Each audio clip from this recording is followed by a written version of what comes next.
Saya mau sampaikan sesuatu yang penting sekali dan mungkin sedikit sukar untuk ditangkap, tetapi saya akan mencoba dengan sesederhana mungkin menjelaskan ini buat saudara.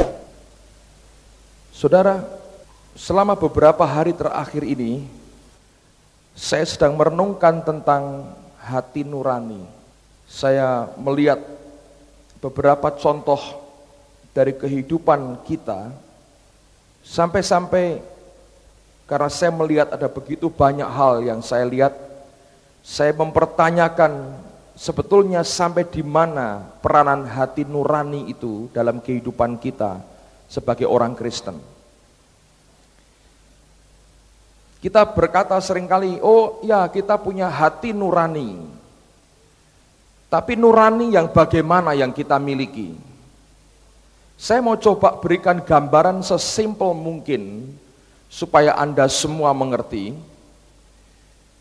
Dan khususnya, saya mau katakan khususnya, kita yang mulai mengenal suara Roh Kudus. Saudara perhatikan baik-baik karena bisa jadi ada terjadi kekeliruan antara suara nuranimu sendiri dengan suara Roh Kudus. Ya, kalau Anda tidak bisa membedakan dan tidak bisa memahami akan soal hati nurani ini, secara garis besarnya engkau gagal untuk memahaminya. Saya khawatir dalam praktek pelayanan kita akan terjadi kekacauan dari apa yang kita tangkap. Kita menganggapnya suara roh, ternyata ini suara hati nurani kita. Nah, coba buka Yohanes pasal yang ke-8. Lihat mulai ayat yang kedua. Yohanes pasal 8, mulai ayat yang kedua. Pagi-pagi benar ia berada lagi di bait Allah, dan seluruh rakyat datang kepadanya. Ia duduk dan mengajar mereka. Maka ahli-ahli Taurat dan orang-orang Farisi membawa kepadanya seorang perempuan yang kedapatan berbuat zina. Mereka menempatkan perempuan itu di tengah-tengah, lalu berkata kepada Yesus, Rabi, perempuan ini tertangkap basah ketika ia sedang berbuat zina. Musa dalam hukum Taurat memerintahkan kita untuk melempari perempuan-perempuan yang demikian. Apakah pendapatmu tentang hal itu? Mereka mengatakan hal itu untuk mencobai dia, supaya mereka memperoleh sesuatu untuk menyalahkannya.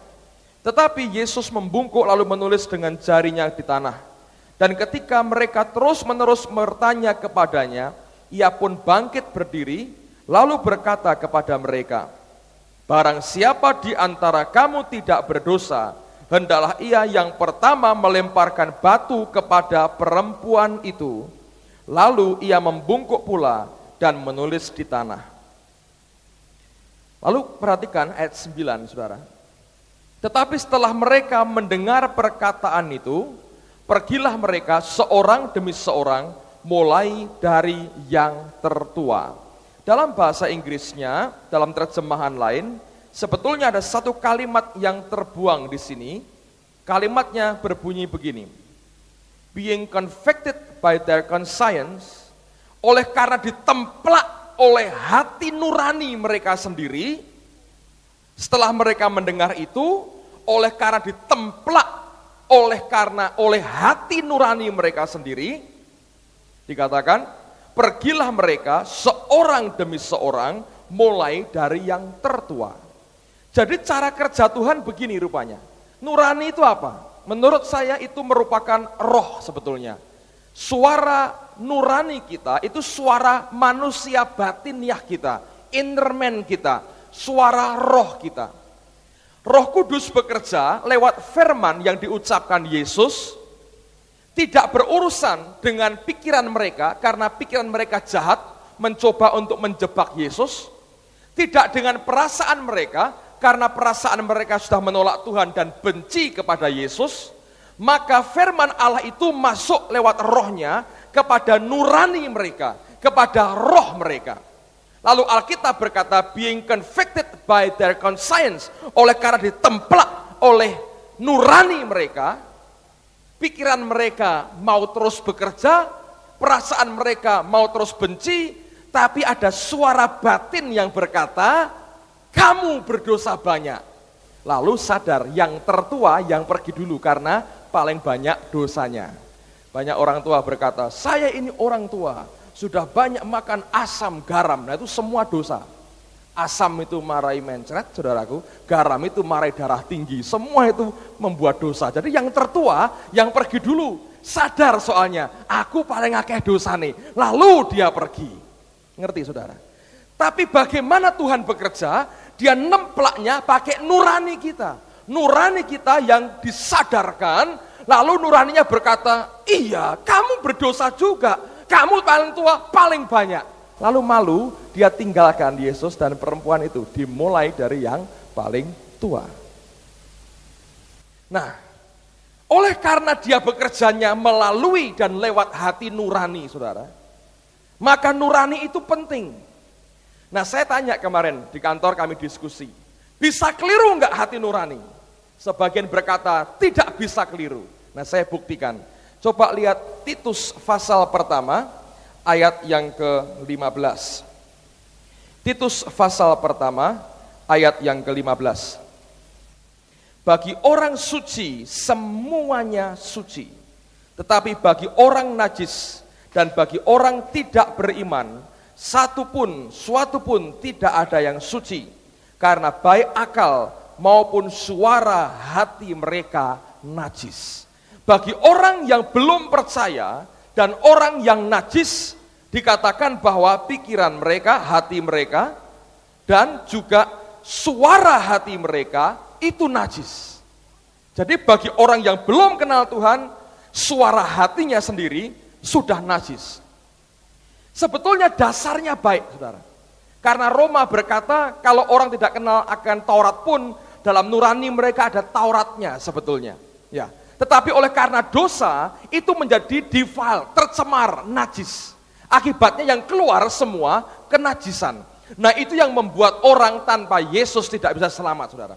Karena nurani kita juga sudah najis. Nah sekarang buka Ibrani pasal 9. Apa yang terjadi pada waktu kita bertobat? Ibrani pasal 9 ayat yang ke-14. Betapa lebihnya darah Kristus yang oleh roh yang kekal telah mempersembahkan dirinya sendiri kepada Allah sebagai persembahan yang tak bercacat, akan menyucikan hati nurani kita dari perbuatan-perbuatan yang sia-sia, supaya kita dapat beribadah kepada Allah yang hidup. Jadi kita tanpa Yesus tidak mungkin beribadah kepada Allah yang hidup, karena nurani kita akan melakukan pekerjaan yang sia-sia, dead works, pekerjaan-pekerjaan yang mati. Sehingga perlu darah Yesus itu menyucikan akan nurani kita. Jadi ingat saudara, orang yang belum dalam Tuhan, nuraninya cemar. Lalu ketika dia percaya kepada Yesus, dia bertobat, darah Yesus menguduskan akan nurani yang cemar ini, sehingga kita tidak melakukan perbuatan yang sia-sia, tapi membuat kita mampu beribadah kepada Tuhan. Nah setelah orang bertobat, apakah otomatis nuranimu bisa benar terus saudara? Belum tentu juga. Coba baca firman Tuhan. 1 Korintus pasal yang ke-8, mulai ayat yang pertama. Saya mau tunjukkan ini buat saudara. Saya hanya baca ayat yang ke-7, di rumah Anda baca sampai dengan ayat yang ke-13. Karena ini berkaitan, urutannya banyak. Tapi karena waktu, saya akan persingkat dari ayat pertama sampai ayat 7. Tentang daging persembahan berhala, kita tahu, 1 Korintus 8. Tentang daging persembahan berhala, kita tahu, kita semua mempunyai pengetahuan. Pengetahuan yang demikian membuat orang menjadi sombong, tetapi kasih membangun. Jika ada seorang menyangka bahwa ia mempunyai suatu pengetahuan, maka ia belum juga mencapai pengetahuan sebagaimana yang harus dicapainya. Tetapi orang yang mengasihi Allah, ia dikenal oleh Allah. Tentang hal makan daging persembahan berhala, kita tahu, tidak ada berhala di dunia dan tidak ada Allah lain daripada Allah yang esa. Sebab, sungguh pun ada apa yang disebut Allah, baik di surga maupun di bumi, Dan memang benar ada banyak Allah dan banyak Tuhan yang demikian. Namun bagi kita hanya ada satu Allah saja, yaitu Bapa yang daripadanya berasal segala sesuatu dan yang untuk Dia kita hidup. Dan satu Tuhan saja, yaitu Yesus Kristus, yang olehnya segala sesuatu telah dijadikan dan yang karena Dia kita hidup. 7, perhatikan. Tetapi bukan semua orang yang mempunyai pengetahuan itu. Artinya tidak semua orang itu punya pengetahuan seperti itu, punya knowledge seperti itu. Ada orang yang karena masih terus terikat pada berhala-berhala, ini bukan nyembah berhala, saudara. Terikat karena masa lampaunya pernah berurusan dengan berhala. Jadi ini kaitan dengan keterikatan masa lampau yang ada. Dikatakan, makan daging itu sebagai daging persembahan berhala. Dan oleh karena hati nurani mereka lemah, hati nurani mereka itu dinodai olehnya. Jadi orang Kristen pun masih bisa ternoda hati nuraninya. Nah, dengarkan saya baik-baik, saya mau jelaskan akan pokok ini lebih detail lagi. Dengar saudara. Kita punya nurani, ya, ketika lahir baru dikuduskan oleh darah Yesus. Tetapi ingat, kita ini bukan orang yang tanpa masa lampau. Semua kita termasuk saya adalah orang dengan masa lampau yang tertentu. Nah, seringkali masa lampau kita dengan semua pengalaman dan konsep kita itu sudah mewarnai akan nurani kita. Kalau dulu kita banyak berbuat kecemaran, menyembah berhala dan segala macamnya, itu juga mencemari juga atau mempengaruhi nurani kita. Sehingga nurani kita tidak betul-betul bisa berdiri sendiri, merdeka nggak bisa. Karena kita semua punya masa lampau. Bukan hanya soal berhala, tapi pengalaman hidup, termasuk pengalaman bersama orang Kristen, dengan gereja, dengan segala macam, itu mempengaruhi akan nurani kita. Contoh saudara, ada gereja yang ortodoks sekali ya. Gereja ini selalu kalau mau kebaktian atau apa itu tradisinya pakai pakaian putih-putih. Nah, dan perempuannya tidak pernah make up. Itu merupakan kebiasaan mereka lama, bertahun-tahun, berpuluh-puluh tahun.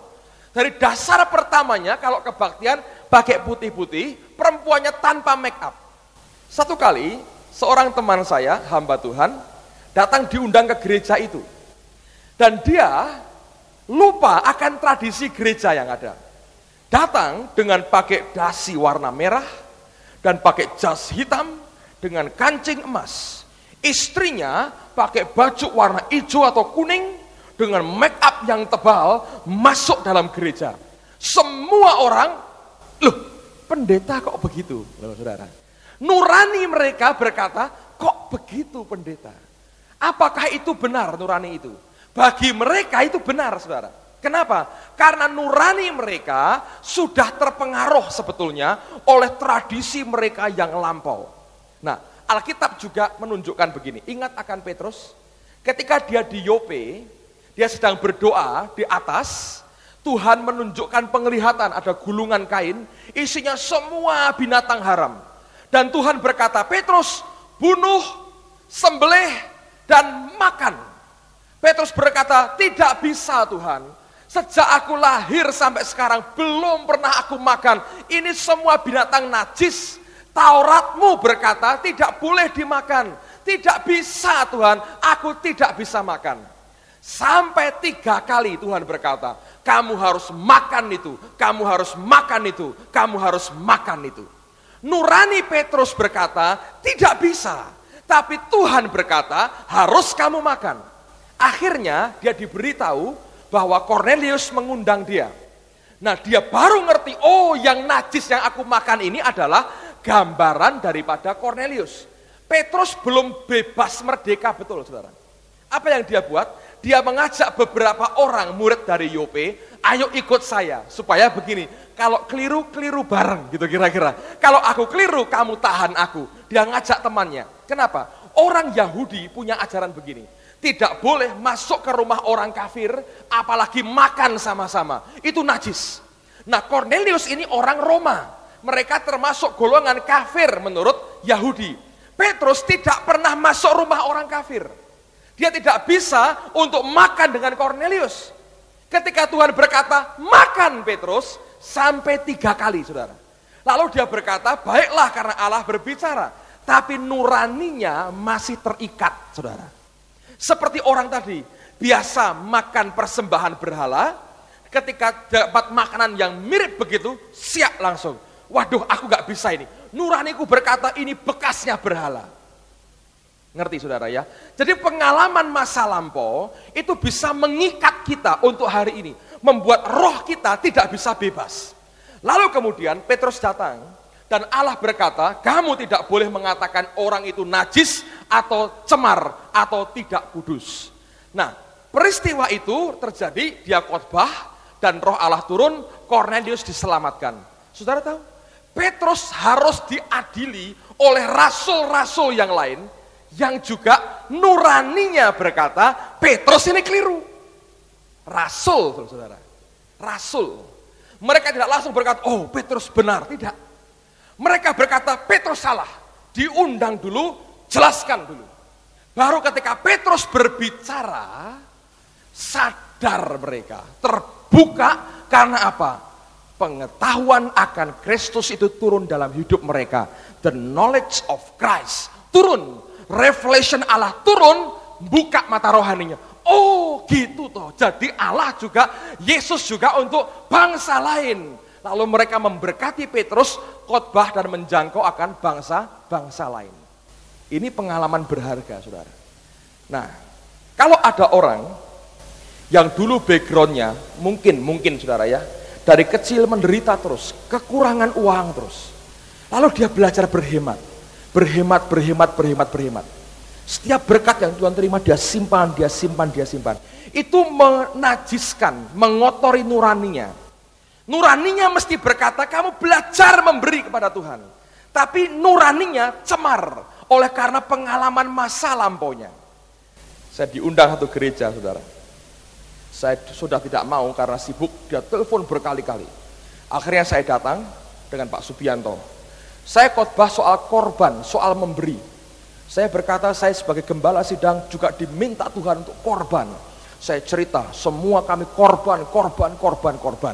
Dia mandok begini, saudaraku. Setelah berdoa, ya puji Tuhan telah memberkati kami. Tak pikir memberkati betul, saudara.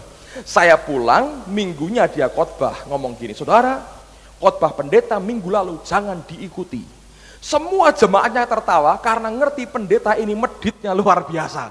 Jadi kalau dia dengar kata korban, nuraninya berkata, oh jangan itu loh, saudara. Ngerti gak?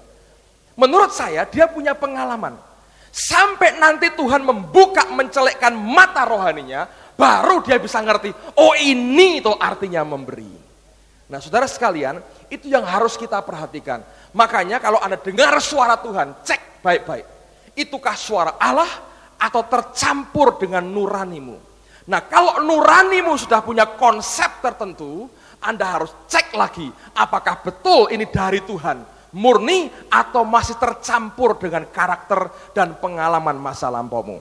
Nah lihat akan perkataan Yesus sekarang.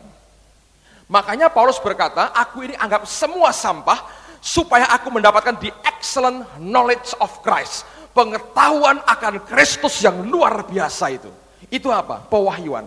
Buka Yohanes pasal yang ke-8. Yohanes pasal 8 ayat yang ke-43. Yohanes 8 ayat 43. Apakah sebabnya kamu tidak mengerti bahasaku?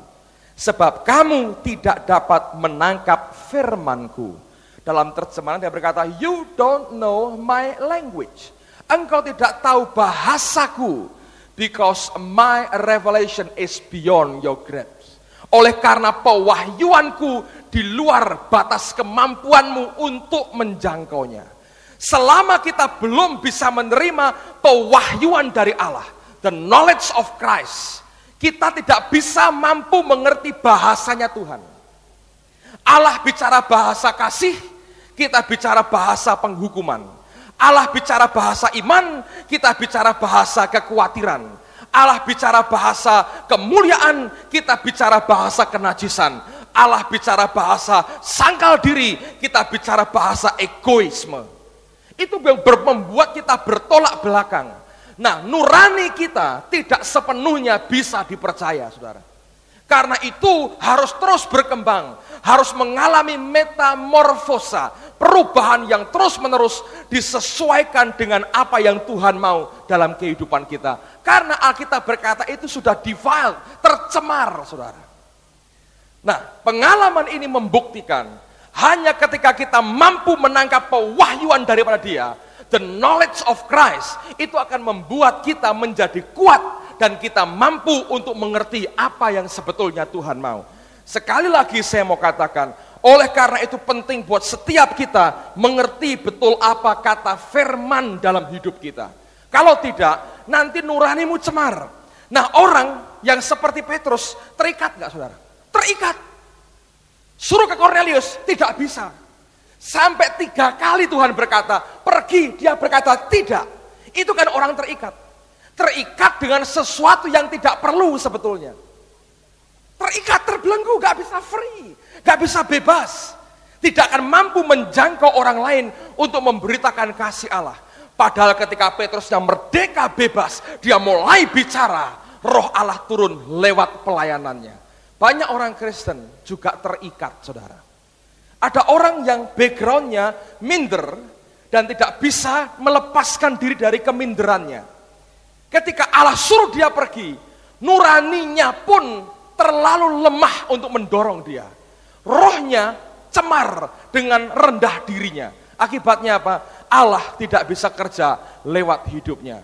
Saya mau katakan perlu buat setiap kita untuk belajar berdoa kepada Allah. Tuhan, wahyukan dirimu kepadaku.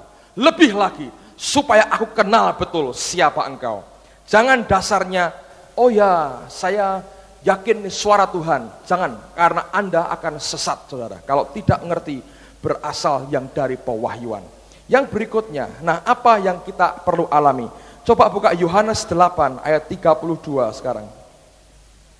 Yohanes 8 ayat 32. Alkitab berkata begini. Kamu akan mengetahui kebenaran, dan kebenaran itu akan memerdekakan kamu. You shall know the truth, and the truth shall make you free. Kata mengenal, dari kata mengenal lewat personal experience, pengalaman pribadi, pewahyuan yang diberikan dengan dasar pengalaman pribadi. Kalau Anda baca kitab Injil, seringkali kita baca begini. Ketika Yesus sedang marah menyucikan bait Allah, ya Anda ingat itu? Menyucikan bait Allah, lalu Alkitab berkata, maka teringatlah murid-murid itu akan nats yang berkata, cinta akan rumahmu menghanguskan aku. Ketika mereka masuk ke Yerusalem, mereka mengeluh-elukan dia, teringatlah para muridnya akan nats yang berkata, hai Sion, lihatlah rajamu datang, menunggang akan seekor keledai. Berkali-kali, kalau Anda baca Injil Yohanes juga terutama, dia menceritakan kejadian tertentu, lalu dia kutipkan ayat nubuatan Yesaya, nabi-nabi yang lain. Dia kutipkan, apa yang terjadi?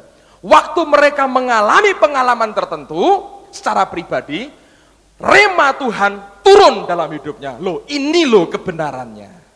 Ngerti saudara? Jadi hidup kita itu harus sepenuhnya berjalan bersama dengan Tuhan dalam pimpinan Allah. Nanti seperti guru besar, dia akan menjalankan kurikulumnya dalam kehidupan kita. Waktu kita mulai melangkah, kita ngalami sesuatu, tiba-tiba dibuka firman-Nya. Ini loh maksudku tadi. Ini loh yang pernah aku katakan kepadamu. Ini loh firman Tuhan.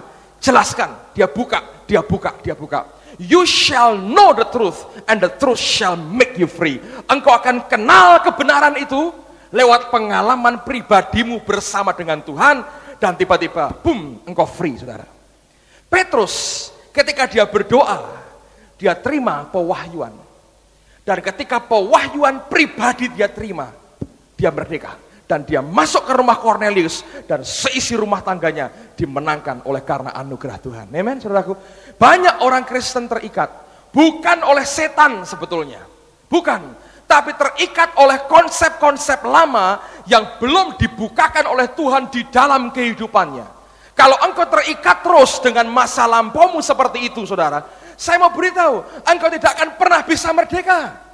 Selama engkau belum menyerah dan berkata, Tuhan, wahyukan dirimu kepadaku. Kalau engkau sudah merasa, aku sudah tahu semuanya, Paulus berkata, itu membuat engkau sombong, dan sebetulnya engkau belum tahu apa-apa. Tapi makin engkau mengenal kebenaran, makin engkau berkata, ya Tuhan, aku belum tahu terlalu banyak. Contoh paling gampang, lihat bedanya mahasiswa semester pertama dengan mahasiswa yang menjelang ujian akhir. Itu beda sekali, saudara. Mahasiswa semester pertama, dia buka gundulnya, saudara, karena habis dipelonco, dan dengan bangga dia jalan, dia sekarang tidak mau pakai tas cangklong lagi, itu tasnya SMA, dia mulai pakai map, saudara. Kalau perlu supaya gaya, dibawa satu buku, diputar begini, masukkan sakunya, dan dia bilang, mahasiswa. Di mobilnya di stiker, tempeli, Universitas Diponegoro, Universitas Indonesia, bangganya luar biasa, kuliah nih gua. Apa kuliahnya? Filsafat. Wah, ini membuat orang pusing. Kok kamu bisa? Ya, saya karena falsafah saya tinggi, katanya gitu, saudara. Jadi bangganya, sudah ikut kuliah? Belum, ini baru mau masuk katanya, nah belum ngerti apa-apa. Tapi sudah jalannya beda sekali. Orang yang baru tahu sedikit, dia jalan berkata dengan bangga, mau kemana? Kuliah, katanya. Kalau dulu sekolah, gitu. Sekarang lain, kuliah, gitu. Mau apa ini? Ketemu siapa? Dosen. Dulu guru. Ya, lain sekali, saudaraku. Lain sekali. Dan dia sudah mulai berkata begini, profesor saya berkata, lo lain. Dulu Pak Min berkata, gurunya namanya Pak Min, sekarang profesor saya, lain sekali, saudara. Itu kalau baru pertama kali masuk kuliah, itu dia itu high profile. Dia pikir aku sudah ngerti banyak. Kecuali kedokteran menurut saya. Yang kuliah kedokteran akan pusing, karena begitu masuk kedokteran, tanyain, aku ngeluh, apa obatnya? Cuma Lisa yang bisa jawab, tenggingi katanya gitu, saudara. Nah, itu kalau belum ngerti obatnya ya tenggingi, sudah. Kalau enggak ya ke dokter lain. Tapi semua, saudara, saya perhatikan semua begitu. Jalannya, gayanya beda sekali. Lihat anak-anak SMA pakai baju putih abu-abu, dia bilang, hah, cah cilik, katanya gitu. Padahal juga usia baru beda setahun, dia bilang, cah cilik, katanya. Karena dia berkata, aku sudah mahasiswa. Tapi ketika makin pusing menjelang akhir ujian, ternyata sudah 7 tahun kuliah, 8 tahun kuliah. Kamu sekarang apa? Malu, bilang, mahasiswa, enggak ada lagi. Sedang belajar, loh, lain saudaraku. Loh kenapa kok malu? Orak barbar. Nah itu loh saudara, ngerti nggak? Beda, karena ngerti ujian ini berat buat aku. Tahu nggak saudara? Beda sekali. Orang makin dalam ngertinya, makin bingung. Waduh, lah ini keliru pi. Ngerti nggak? Ujian yang makin berat, pengetahuan makin luas. Karena orang berkata ilmu pengetahuan sekolah itu merupakan dunia tersendiri. Luasnya luar biasa. Lalu berkata, wah aku belum ngerti banyak. Aku belum ngerti banyak. Anda perhatikan ya, orang makin nggak berpendidikan, dia berkata gitu, pasti begini. Makin tinggi pendidikannya, dia berkata, ya relatif sebetulnya. Ngerti nggak saudara? Beda, tidak berani dia sombongkan pengetahuan yang dia miliki. Nah, Paulus berkata hal yang sama. Kalau Anda belum ngerti apa-apa, ini pasti begini. Ketika dia kenal lebih jauh, oh keliru saudara. Nah lihat, saya beritahu, dengan Tuhan engkau harus flow, ngikuti akan arus Tuhan dalam hidupmu. Kalau tidak Anda bablas seperti Yunus. Yunus itu gini saudara, Tuhan berkata gini, datang ke Niniwe, beritahu, kalau gak bertobat, dalam waktu 40 hari aku jungkir balikkan. Dia bilang, tidak Tuhan, dia ke Tarsus. Oke? Ditelan ikan, sampai 3 hari dia bertobat, amis semua gak tahan. Mati tidak, hidup juga susah saudara. Amis bertobat, dalam kegelapan aku berseru, oh Tuhan, oh Tuhan, oh Tuhan. Dia bertobat. Ketika bertobat dikembalikan Tuhan. Nah inilah Niniwe. Datang ke Niniwe, beritahu bahwa kalau nggak bertobat 40 hari mereka binasa. Dia berkata, pokoknya tujuanku sampai ke Niniwe binasa. Lalu dia jalan. Ada yang mulai teriak, ayo binasa. Nggak taunya bertobat saudara. Tuhan berkata, oh sudah bertobat, ya wes serak situ, balik Yunus, turun sedikit, balik. Loh Lah kok binasa Tuhan? Aku ingin binasa. Dia bilang, tidak. Oh sudah bertobat toh. Nyesel. Loh tenan toh Tuhan, balik meneh toh. Nah, saudara, ngerti gak? Ketika Allahmu putar engkau bingung saudara. Loh kok enggak sampai saudara? Revelation harus di-catch oleh hidup kita. Kalau Anda tidak bisa mastering firman dalam rohmu saudara, dan mengizinkan roh Allah itu menguasai dengan firman dalam hidupnya, saudara kan tidak akan kenal karakter dia, engkau akan bingung saudara. Lihat, you shall know the truth and the truth shall make you free. Jadi kalau ada suara Roh Kudus, firman mesti backup. Bukan kehendak kita, tapi apa kata firman. Jadi kalau Anda jalan dengan Tuhan, ngati-ngati, jangan terlalu gaspol saudara, karena seringkali dia bilang belok saudara, ngerti? Kalau Anda kenceng dengan dagingmu sendiri, itu ada belok, slip, Anda kaget. Kok beda ternyata. Karena Anda harus ngerti akan karakter Tuhan. Oke? Yang berikutnya. Nah, kalau orang itu makin kuat akan nuraninya, dia akan bebas. Rohnya akan bebas melakukan kehendak Allah, tetapi sekaligus rohnya makin sensitif dengan perasaan Tuhan. 1 Petrus pasal 2 ayat yang ke-9. 1 Petrus pasal 2 ayat 19, maaf. 1 Petrus 2 ayat yang ke-19. Sebab adalah kasih karunia jika seorang karena sadar akan kehendak Allah, dikatakan apa? Menanggung penderitaan yang tidak harus ia tanggung.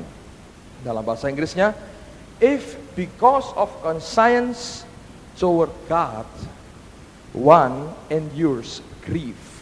Oleh karena perasaannya, nuraninya terhadap Tuhan, sensitif terhadap perasaan Allah, orang itu harus mengalami grief, duka. Dia bilang itu merupakan kasih karunia, thanks worthy. Layak kita bersyukur kalau perasaan terhadap Tuhan ini membuat kita berduka. Saudara, Anda pernah dengar orang berkata, rohku duka sekali. Karena dia mulai ngerti akan perasaan Tuhan yang sedang duka. Didukakan oleh anak-anaknya, didukakan oleh dunia ini. Lalu muncul duka cita dalam rohnya. Ngerti saudara?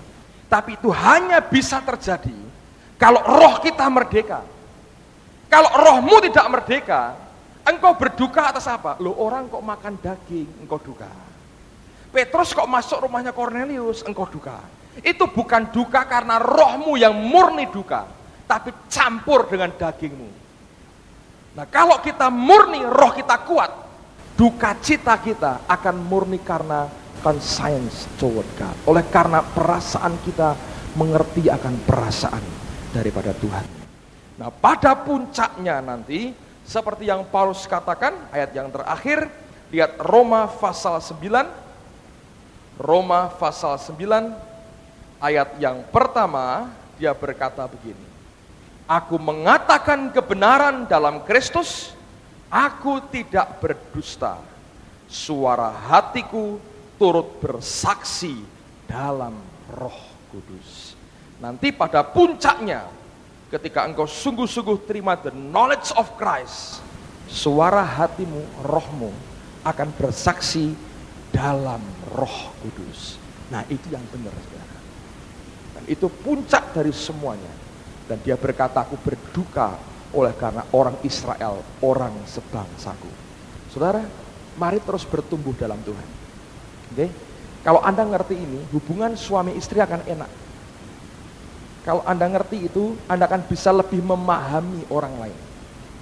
Saudara tidak akan reaksioner, tapi akan lebih mudah makin memahami orang lain. Dan Paulus berkata, itu bukan semata-mata karena knowledge biasa, tapi oleh karena kasih. Karena orang yang mengasihi Allah dikenal oleh Tuhan sendiri. Dan kalau hanya murni pengetahuan akan membuat engkau sombong. Tapi pengetahuan itu pada akhirnya membawa engkau kepada pribadinya sendiri. Yaitu apa?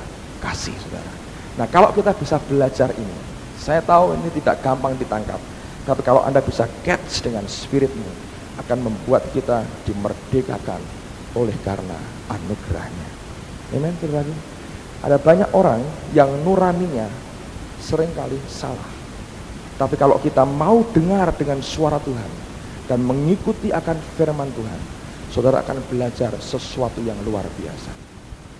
Saya mau beritahu saudara, kalau engkau mau dimerdekakan seperti Petrus dimerdekakan, belajar untuk terima the knowledge, the excellent knowledge of Christ, itu akan membuat Anda merdeka, dimerdekakan dari semua ikatan yang tidak perlu sebetulnya. Itu kamu tengking nggak bisa, saudara, kecuali firman dia berkata, you shall know the truth and the truth shall make you free. Engkau akan terima kebenaran dan kebenaran itu akan memerdekakan engkau.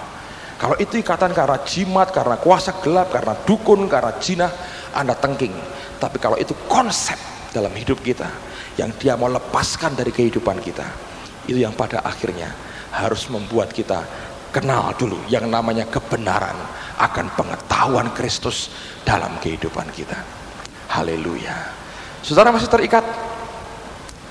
You shall know the truth and the truth shall make you free. Tapi saya tidak ngerti, Pak. Dan Tuhan berkata, you don't know my language then. Engkau tidak ngerti bahasaku. Because my revelation is beyond your grasp. Karena pewahyuanku di luar jangkauanmu untuk menjangkaunya.